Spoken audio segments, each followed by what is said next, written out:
Hello friends, कैसे हैं आप लोग। आशा करते हैं इस लॉकडाउन में भी आप लोग अपने अपने घरों में सुरक्षित हैं। और स्वागत करते हैं आपको इस ऑनलाइन संडे स्कूल सर्विस पर। आप सभी को मेरी तरफ से इसी है। आज के संडे स्कूल को आरंभ करते हुए हम लोग गीत गाएंगे। ऐ ज़िंदगी तेरी महिमा गाती रहे अब सदा।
हम सब 10 आज्ञा को उच्चारण करेंगे। पहली आज्ञा, परमेश्वर तेरा ईश्वर मैं हूँ, किसी दूसरे को ईश्वर मत मान। दूसरी आज्ञा, किसी प्रकार की मूर्ति पूजा मत कर।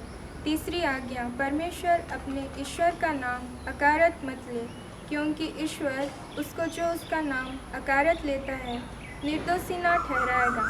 चौथी आज्ञा, विश्रामवार को पवित्र रखने के लिए मत भूल।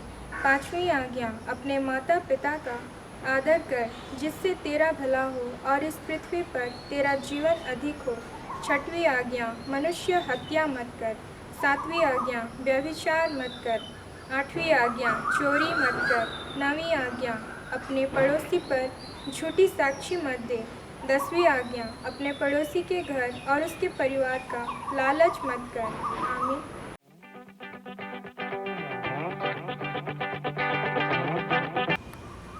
सभी को यीशु सहाय। आज सीनियर क्लास के नए नियम से शिक्षा दी जाएगी। तो जिस तरह से हमने पिछले हफ्ते देखा कि कूश देश का प्रधान किस प्रकार से अपना मन को फिराया और वो फिलिप्पुस से बपतिस्मा लिया, तो आज हम इसी तरह से और एक व्यक्ति के बारे में जानेंगे जिसे आप भी बहुत अच्छी तरह से जानते हैं, जो कि पौलुस प्रेरित कहलाता है। और हम भली भांति जानते हैं कि पौलुस प्रेरित 13 पुस्तक को लिखा है, जो कि हम नया नियम में पाते हैं। तो हम लोग जानेंगे आज उसके पौलुस प्रेरित के बारे में। तो पौलुस प्रेरित का असली नाम था साउल और वो 5 ख्रीस्त पूर्व में जन्म हुआ था। उसका जन्म तरसिस के किलिकिया में हुआ था और इन दिनों वो तुर्की का नाम में कहलाया जाता है। और उसका जन्म यहूदी परिवार में हुआ था, परंतु वो रोम का वासी था। और 10 ईस्वी में वो यानी पौलुस और उसके पूरे परिवार यरूशलेम को चले गए थे। और 15 से 20 ईस्वी के बीच में उसने हिब्रू के शिक्षा को ग्रहण किया, यानी इब्रानी के शिक्षा को ग्रहण किया और कानून की पढ़ाई की, अर्थात व्यवस्था की पढ़ाई की। और उसके पास में व्यवस्था की बहुत अच्छी शिक्षा थी। तो और हम अगर देखते हैं कि 7 प्रेरितों के काम का 7 अध्याय और 8 अध्याय में कि किस प्रकार से वो स्तिफनस जो 7 सेवकों में से एक था, जो कि खिलाने पिलाने की सेवा को करता था, उसके वध में पौलुस प्रेरित सहमत था। तो वो कलीसियाओं को भी उजाड़ रहा था और घर घुस कर पुरुषों और स्त्रियों को बंदीगृह में डालता था। और साथ ही वो यीशु मसीह के चेलों को डराने, धमकाने और घात करने की धुन में रहता था। तो इसीलिए वो महायाजक के पास गया और महायाजक के पास जाकर दमिश्क आराधनालय के नाम पर एक चिट्ठी मांगी, जो कि उस पद पर जो भी लोग आना जाना करेंगे या फिर उस पद पर जो भी पुरुष या नारियां मिलेंगे, उन्हें बांध कर यरूशलेम में लाया जाएगा। तो उसी चिट्ठी को ले जाकर साउल दमिश्क के लिए निकल गया। तो दमिश्क के पथ पर वो जब जा रहा था, तो वो लगभग दिन का दोपहर था। तो दोपहर में वो उस रास्ते में जब दमिश्क के निकट वो पहुंच ही रहा था, तब आकाश से उसके चारों ओर एक ऐसी ज्योति चमकी, एक ऐसी रोशनी आई जैसे कि वो उसे देख ना सका और वो भूमि पर गिर गया। और उसके बाद में उसे कुछ भी दिखाई नहीं पड़ा, परंतु एक शब्द उसने सुना जो कि था कि हे साउल तू मुझे क्यों सताता है। फिर साउल ने पूछा कि हे प्रभु तू कौन है।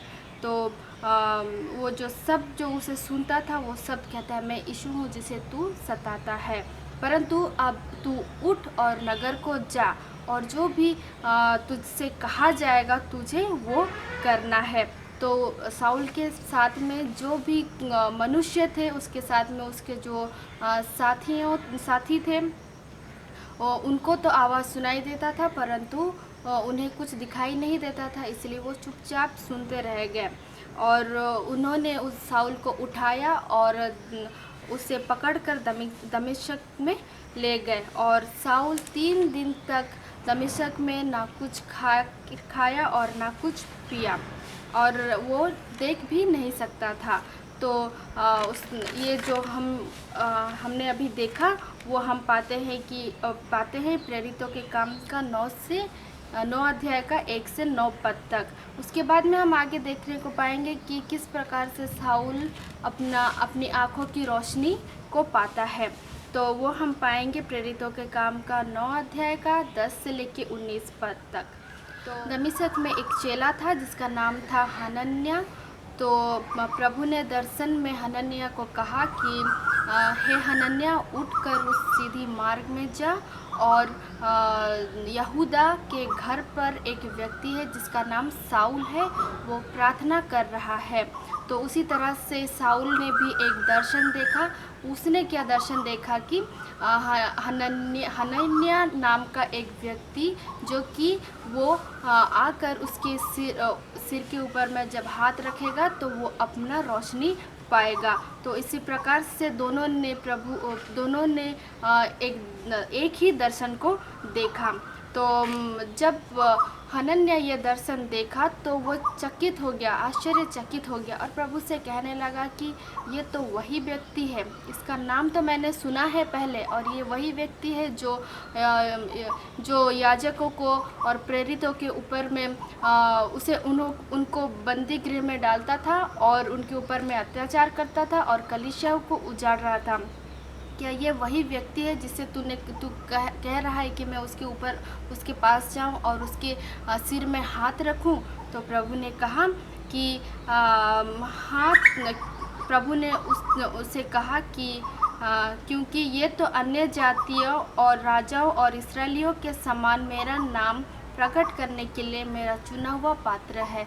तो प्रभु उसे दर्शन में देकर कहते हैं कि तुमने जो सुना है वो सुना है, परंतु मैंने उसे चुना है और ताकि वो अन्य जातियों के बीच में सुसमाचार को प्रचार करे। और प्रभु यीशु ही उसे दर्शन में देख के बताएंगे कि उसे किस प्रकार से दुख उठाना पड़ेगा। तब हनन्याह ने अपने घर से उठ कर के उस यहूदा के घर गया और वो साउल के सिर में हाथ रख के कहा, हे साउल, प्रभु अर्थात जो यीशु जो जिसे तूने रास्ते में देखा था, उसने मुझे दर्शन में आकर कहा और मैं यहाँ पे आया हूँ। और हनन्याह साउल के सिर में हाथ रखा तो और उसका साउल का जो आँखों से छिलका गिर गया और वो देखने लगा और वो वहाँ से उठ करके बपतिस्मा लिया। उसके बाद में वो भोजन करके अपना बल को पाया। उसके बाद में हम तीसरे खंड में देखते हैं कि साउल अपना मन फिराया और अब वो अपना सेवा का कार्य वो किस तरह से आरंभ करता है, जो हमें मिलता है प्रेरितों का काम का 9 अध्याय का 26 से लेके 31 पद तक। तो साउल अब पौलुस बन गया है, उसका बपतिस्मा हो गया है। तो अब वो कुछ दिन चेलों के साथ में दमिश्क में था और वहाँ के आराधनालय में प्रचार किया कि यीशु मसीह ही मसीहा है। अब जिन लोगों ने उसे जाना था कि साउल एक अत्याचारी है और लोगों पर वो दुष्ट लोगों पर इस प्रकार से वो अत्याचार कर रहा है, वो लोग तो विश्वास नहीं करते थे। वो लोग सोचते थे क्या ये वही व्यक्ति है जो कि एक चिट्ठी लेकर आया था, जो भी कोई अगर यीशु मसीह को मसीहा समझे उसे बंदी गृह में डाला जाए, ये क्या वही व्यक्ति है जो आज कह रहा है कि यीशु मसीह ही मसीहा है। तो साउल तो अब सामर्थी हो गया और वो प्रमाण भी देता गया और गवाहियों को भी देता गया और कहा कि किस प्रकार से यीशु मसीह उसे दर्शन में आकर के वो बपतिस्मा लिया और वो अपना मन को कैसे फिराया, और इस प्रकार से यहूदी अपना मुंह बंद कर लिए। तो उसके बाद में बहुत दिन बीत गए। फिर यहूदियों ने मिलकर उसे मार डालने के लिए सोचा और रात दिन फाटक पर वे लोग खड़े रहते थे ताकि उस पर घात करने सके। तो एक रात में चेलों ने उसे एक टोकरे में बिठाया और शहरपनाह पर लटकाकर उसे उतार दिया। उसके बाद में पौलुस यरूशलेम को चला गया। फिर यरूशलेम में पहुंचकर उसने चेलों के साथ में मिलकर सुसमाचार प्रचार करने के लिए सोचा, परंतु उस चेले उससे डरने लगे क्योंकि जो पौलुस था, जो साउल भी कहलाता था, वो उन पर भी अत्याचार किया है। परंतु बरनबा जो एक व्यक्ति था और वो चेला भी था, वो साउल को यानी पौलुस को प्रेरितों के पास में ले गया और उसी रीति से किस रीति से मार्ग में यीशु दर्शन दिए और वो अपना मन को फिराया। उसने हर एक को कहा और प्रेरित को कहा, और उसके बाद में चेलों ने विश्वास किया कि ये मनुष्य जो कि अपने आप को पौलुस कह रहा है, जो कि साउल था, वो अपना मन को फिरा चुका है। उसके बाद में वो यरूशलेम में गया और यरूशलेम में निर्धड़क होकर प्रभु के नाम पर उसने प्रचार करना शुरू किया। उसके बाद में हम आगे भी देखेंगे कि वो किस प्रकार से अपना यात्रा, पहला यात्रा, दूसरा यात्रा और तीसरी यात्रा भी उसने शुरू की। और हम आगे भी देखेंगे कि वो किस प्रकार से उसने 13 पुस्तकों को लिखा और उसने यहूदी, गलील, सामरिया में किस प्रकार से कलीसिया को भी बनाया। और उसके बाद में वो अब प्रभु के भय और पवित्र आत्मा की शांति में चलती और बढ़ते गया। तो आइए हम उसका समरी थोड़ा जान लेते हैं। तो पौलुस प्रेरित, उसका असली नाम था साउल और वो तारसस की किलिकिया में जन्म हुआ था और वो दमिश्क में बपतिस्मा लिया। उसके बाद में उसने प्रचार करना शुरू कर दिया आराधनालयों में। उसके बाद में वो सारे देशों में जाने लगा और कई सारे देशों में उसने किस प्रकार से अपना प्रचार का, सुसमाचार प्रचार को फैलाया। और एक चीज़, उसने 38 ईस्वी में बपतिस्मा लिया जब वो 29 से 33 साल के बीच में था। तो आज जो भी हमने क्लास में पढ़ा, तो एक YouTube लिंक जो कि हमारे डिस्क्रिप्शन में दिया जाएगा, उसी लिंक को आप अगर क्लिक करेंगे तो आप जान पाएंगे साउल के जीवन शैली के विषय में। तो आज का क्लास के लिए इतना ही। और उसके साथ ही मैं एक वचन को मैं पढ़ना चाहती हूँ कि हे सोने वाले, जाग और मुर्दों में से उठ, तो मसीह की ज्योति तुझ पर चमकेगी। ये जो हमने आज क्लास लिया और देखा कि किस प्रकार से साउल जो कि अत्याचारी था, जो कि लोगों के ऊपर में अत्याचार कर रहा था, वो किस प्रकार से अपना मन को परिवर्तन किया। वो एक पापी था, परंतु प्रभु यीशु ने उसे दर्शन दिया और वो अपना मन फिराया और बपतिस्मा लिया और सुसमाचार का कार्य को करने लगा। तो उसी प्रकार से प्रभु का वचन ये कहता है कि प्रभु यीशु खुद भी कहता है कि मैं तो धर्मियों के लिए नहीं परंतु पापियों के लिए आया हूँ। तो मेरे प्यारे भाई और बहनों, कि प्रभु यीशु मसीह हम हर एक के लिए आया है।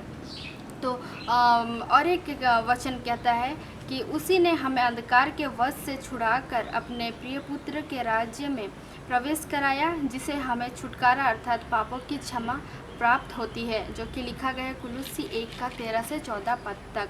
तो मैं ये विनती करूँगी आप सबों से, अगर हमारे घर में हमारे भाई या हमारे बहन या फिर जो भी कोई अगर वो प्रभु को नहीं जानते हैं परंतु आप जानते हैं, तो मैं आपसे आग्रह करूँगी आप उनके लिए प्रार्थना करना शुरू करो। परमेश्वर निश्चय ही उनका हृदय को छुएगा और अपना मन को परिवर्तन करने के लिए उनको हृदय को आग्रह सृष्टि करेगा। तो आइए हम उन लोगों के लिए प्रार्थना करेंगे आज जो लोग मसीह के प्रेम से वंचित हैं, जो लोग यीशु मसीह का प्रेम को नहीं जान पाए हैं, और अपना हम लोग प्रार्थना करेंगे उनके मन फिराव के लिए। तो आइए हम प्रार्थना करेंगे। धन्यवाद देते हैं पिता परमेश्वर, जो कि तूने इस समय पे हमारी सहायता की ताकि इस ऑनलाइन के क्लास के ज़रिए से तेरी शिक्षाओं को हम ग्रहण करने को पाए हैं। पिता परमेश्वर, जो भी लोग इस क्लास को देखें, वे लोग पिता परमेश्वर इस वचन को अपने हृदय में डालें और वो शिक्षा ग्रहण करने पाए ताकि किस प्रकार से साउल जो कि अत्याचारी था, वो अपना मन को फिराया। पिता परमेश्वर, उसी प्रकार से हम प्रार्थना करते हैं वे लोगों के लिए जो लोग तेरे प्रेम से वंचित हैं, जो लोग तुझे नहीं जानते हैं, जो लोग आज तक बाइबल नहीं खोले हैं और तेरे तुझसे आज तक वो प्रार्थना करना शुरू नहीं किया है। पिता परमेश्वर, उन लोगों के हृदय को तू छू, उनको मन को तू चला, उनके मनों को उठा ताकि वो तेरे निकट आने को पाएँ। पिता परमेश्वर, हम हर एक को और तेरे हाथों में समर्पित करते हैं, हमारे मंडली के, हमारे पेरिस के हर एक लोग और जो भी लोग आज ये इस वीडियो को देख रहे हैं। पिता परमेश्वर, इस वीडियो के माध्यम से पिता परमेश्वर उनके मन को परिवर्तन कर उनके मनों को चला। और पिता परमेश्वर हर एक चीज़ों को तेरे हाथों में समर्पित किए जाते हैं, क्योंकि तेरे अनुमति के बिना कुछ भी नहीं हो पाती है। धन्यवाद की प्रार्थना प्रभु यीशु ख्रिस्त के नाम से हम मांगते हैं। दया से सुन और स्वर्ग राज में ग्रहण कर। आमीन।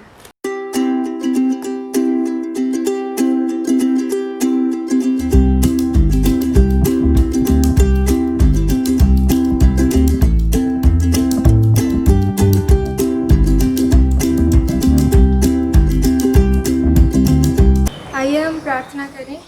हे सर्वशक्तिमान ईश्वर दयालु पिता, धन्यवाद देते हैं प्रभु जी कि आपने हम हर एक को इन दिनों में संभाले रखा, सुरक्षित रखा। और पिता परमेश्वर, आप हम हर एक की अगुवाई करते रहे, इस निमित्त पिता आपका बहुत बहुत धन्यवाद। भविष्य के दिनों में भी आप ही हम हर एक के संग साथ हो लीजिए, हम हर एक के मन आत्मा को आप ही चलाइए। और पिता परमेश्वर, हम हर एक के हृदय में आप ही निवास कीजिए। प्रभु जी, इस ऑनलाइन शिक्षा के माध्यम से प्रभु जी आप ही हम हर एक बच्चों को, हमें पिता हमारी मदद कीजिए कि हम इस शिक्षा के माध्यम से प्रभु आपके नाम को महिमा देने पाएँ। और पिता परमेश्वर, आपकी महिमा स्तुति जय जयकार करते हुए अपने जीवन को व्यतीत करने पाएँ। इस लॉकडाउन के बीच में पिता आप ही हम हर एक के संग साथ हो लीजिए। कोरोना महामारी से आप ही हम हर एक की रक्षा रखवाली कीजिए। और पिता परमेश्वर, हम हर एक के आड़ और ढाल होकर आप ही हम हर एक के संग साथ होकर हम हर एक की मदद और अगुवाई कीजिए प्रभु जी। और हम आपसे क्या मांगे, हमारे मांगने से पहले आप हमारी सारी आवश्यकताओं को जानते हैं। हमने जो कुछ भी इस प्रार्थना में नाम ले लेकर नहीं मांगा है, उन सारी आवश्यकताओं को आप ही समय की पूर्णता में हम हर एक को प्रदान कीजिए। यह छोटी सी प्रार्थना हम हमारे उद्धारकर्ता प्रेमी प्रभु यीशु मसीह के नाम से मांगते हैं। सुनिए और अपनी महिमा के निमित्त ग्रहण कीजिए। आमीन। हे हमारे पिता, तू जो स्वर्ग में है, तेरा नाम पवित्र किया जाए, तेरा राज्य आवे, तेरी इच्छा जैसे स्वर्ग में है वैसे इस पृथ्वी पर भी हो। हमारे प्रतिदिन की रोटी आज हमको दे, और हमारे अपराधों को क्षमा कर जैसे हम भी अपने अपराधियों को क्षमा करते हैं। और हमको परीक्षा में मत कर, परंतु बुराई से छुड़ा, क्योंकि राज्य और पराक्रम और महिमा सदा तेरे ही हैं। आमीन। प्रभु शांति अब दे, शांति अब दे, शांति अब दे मुझे, तब मैं ज्योति देऊंगा हर जगह हर समय। जब लोग तू न आवेगा, जब लोग न होवेगा।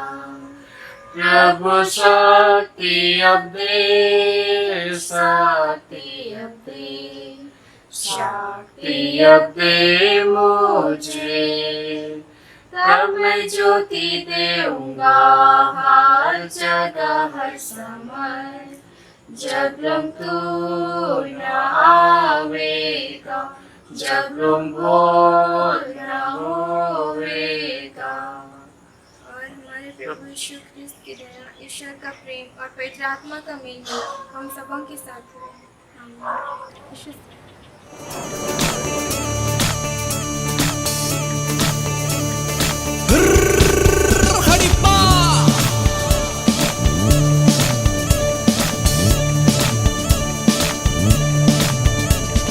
नाचूंगा गाऊंगा पगलों के समान, होश में ना रहूंगा, मेरा राजा है महान।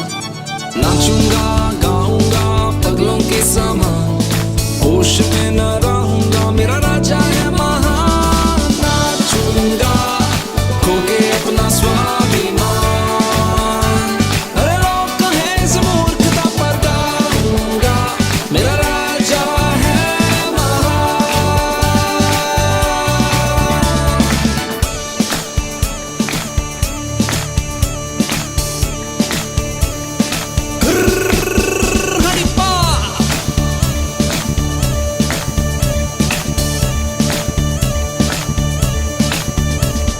नाचूंगा गाऊंगा पगलों के समान, होश में ना रहूंगा, मेरा राजा है महान। नाचूंगा गाऊंगा पगलों के समान, होश में ना रहूंगा, मेरा राजा है महान। नाचूंगा खो के अपना स्वाभिमान, अरे लोग कहें इस मूर्खता पर गाऊंगा, मेरा राजा है महान।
समान गाऊंगा मेरा राजा है महान नाचूंगा पगलों के समान गाऊंगा मेरा राजा है महान नाचूंगा पगलों के समान अरे गाऊंगा मेरा राजा है महान नाचूंगा पगलों के समान गाऊंगा मेरा राजा है महान नाचूंगा पगलों के समान गाऊंगा मेरा राजा है महान नाचूंगा पगलों के समान अरे गाऊंगा मेरा राजा है महान नाचूंगा पगलों के समान अरे